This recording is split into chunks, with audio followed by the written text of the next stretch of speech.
Hello guys, so item number 78, that is CSE, Civil Service Exam Reviewer for Mathematics. Number 78 is there are only 350,000 who voted, which is just 20% of the registered voters. What is the total number of registered voters? So first is intindihin natin yung problem ng mabuti. So, 350,000 is 20% of the registered voters. So, 350,000.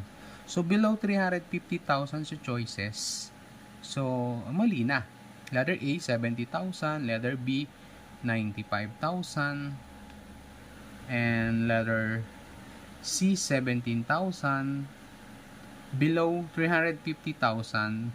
And letter E, 1,750 is below 350,000. So, hindi na siya ang sagot.